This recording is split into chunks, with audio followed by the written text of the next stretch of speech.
everyone, Katie Sutton here, intuitive channel and founder of Zen Within Academy and the New Earth Now School.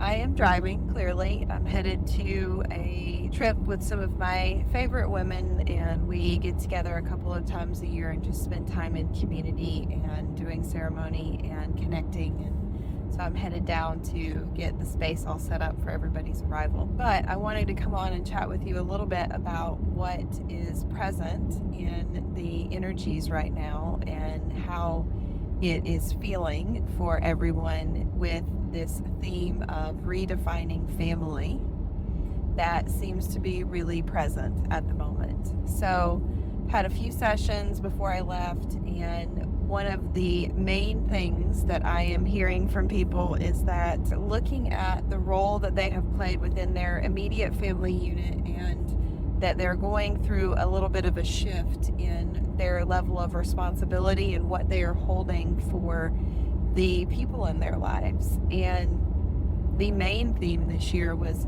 of being the embodied wayshower, and that means that we are leading the way, we are holding our frequency, we are showing people how to be in the world just by being ourselves, and showing people what's possible just by being ourselves. And that's all well and good when it comes to strangers and even friend groups, but when it comes to our family, that level of responsibility for fixing and doing it for them, sometimes for those of us who are empaths, is really astronomical. And so when the guides brought that theme in at the beginning of the year, I knew that we would get to the end of the year, and those of us that hadn't really completed that cycle, it would be crunch time. We're at crunch time.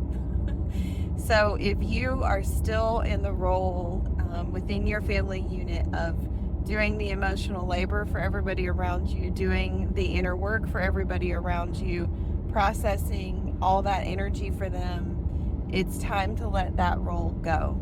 And it's interesting because as I've been working on this myself to the next degree, because it's always, everything is a spiral and never really ends, this healing process, what I have noticed is that my inner child is really afraid to let go of that role in my family, because she's afraid that if I let go of that role, that I'm not going to have those family relationships at all anymore.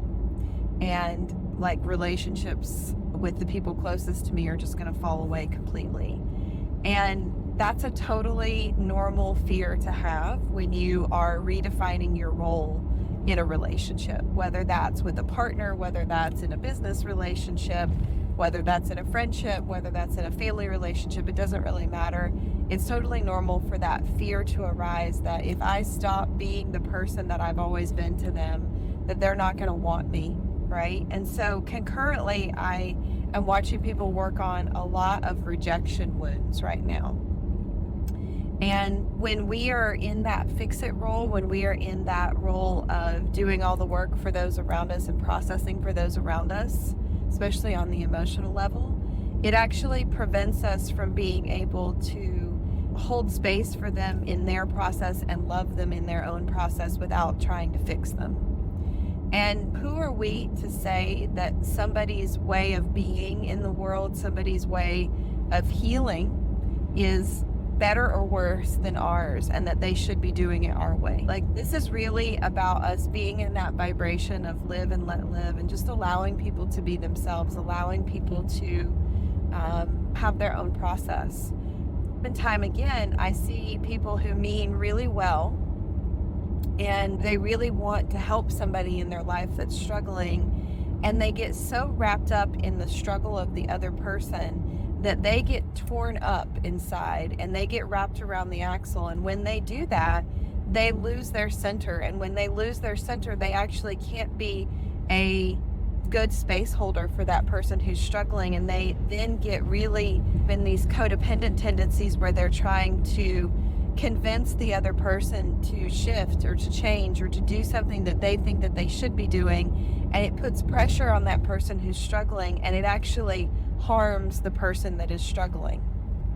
Because when you put pressure on somebody to heal faster or to move through something faster or to make a decision faster than they are ready for, then you become the villain in their story. You become part of the problem in their story. And you're no longer an objective listener, somebody who can just hold space for them, and you are now joining them in their struggles and dropping into that frequency with them, and they don't feel as safe to share with you as they did before, because they're feeling pressured to be something more than what they are right now. And healing, especially when we're talking about really difficult dynamics like abuse or relationships with narcissists, or somebody in a job that they hate, or somebody not taking care of their body or taking care of themselves, healing does not happen through shame. You cannot shame yourself into healing. And so if you are putting pressure on them, you are adding to that very distinct shame that they are already probably feeling, because they know what they need to do on some level. On some level, they know exactly what they need to do to heal. They're, for whatever reason, not ready to take that action. And if you put pressure on them, it's going to shut them down even further. And this goes for you as individuals too. If you are putting pressure on yourself to heal faster than you're ready for, to have a difficult conversation with someone faster than you're ready for, that inner critic part of you that is pressuring you is actually not serving you to move through this healing process any faster.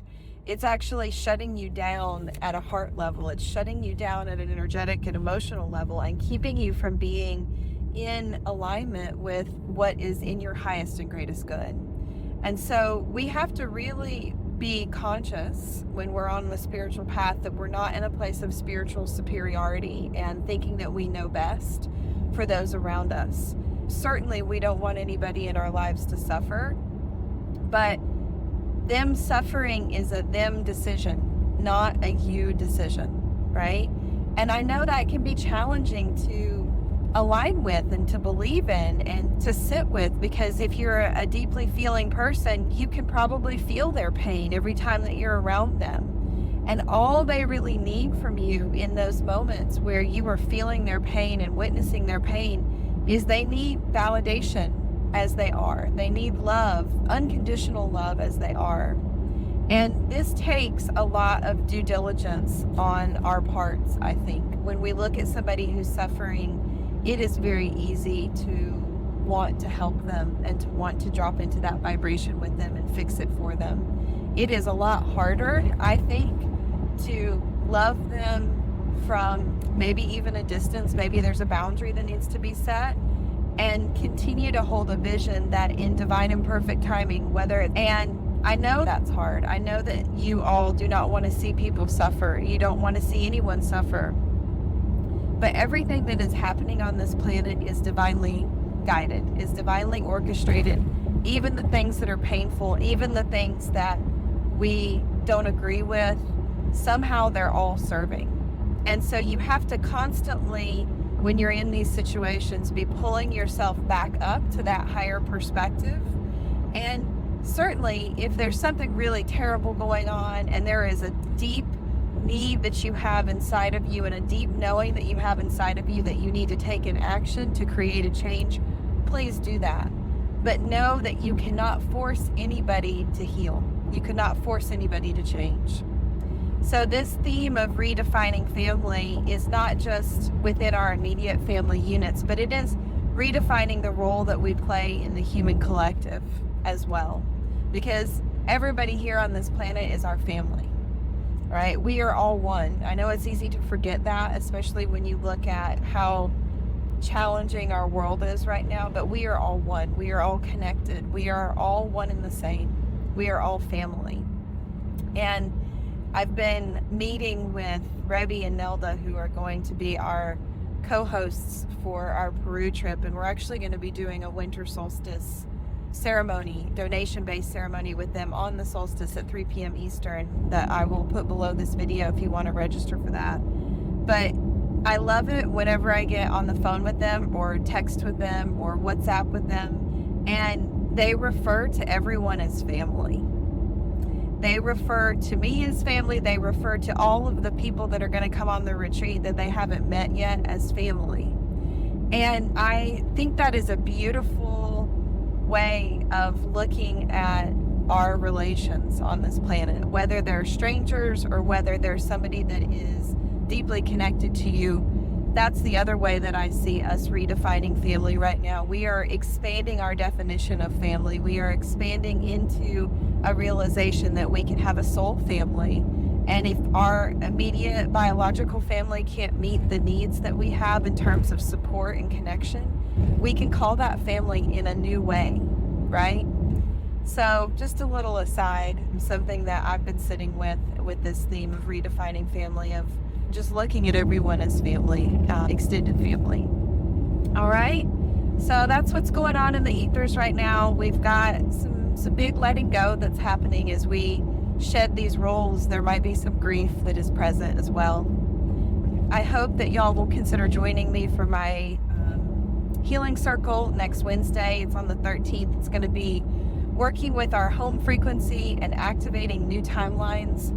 December is a big month of transformation and change. We are writing new stories, stepping into new beginnings in a big way this month, and we want to do that with intention. And so the healing circle on the 13th and this winter solstice ceremony that Rebbe and Nelda will be hosting for us on Zoom are both places where you can get a little bit more intentional and go a little bit more inward and really anchor into what you want to create going forward in 2024 and beyond.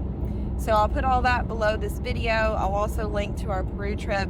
I'm in the final stages of planning our Mount Shasta adventure retreat that's going to be happening. Looks like July 26th through August 2nd. I've found our location. I've just interviewed an amazing caterer who's an integrative nutritionist and super heart-centered and really amazing woman. So we're going to have great food and it's going to be a great experience. So if Peru is too big of a leap for you and you're not called to do that sacred journey, then maybe you might be called to Mount Shasta, which is the root chakra of the earth, right? So a lot of important things happen when we go to Shasta. This will be my third time taking a group there. Stay tuned for that. That should be launched here in the next couple of weeks once I get everything finalized and get the retreat. I hope y'all have a great rest of your week, and comment and let me know how you're doing. Let me know what's up for you. How is this theme of redefining family present for you? And don't forget to like and subscribe to my page. It really helps me reach new people. Really helps me get the word out about the work that I'm doing and the work that my partner is doing as well in the world. Okay? All right, have a beautiful day. Thanks for watching. Bye.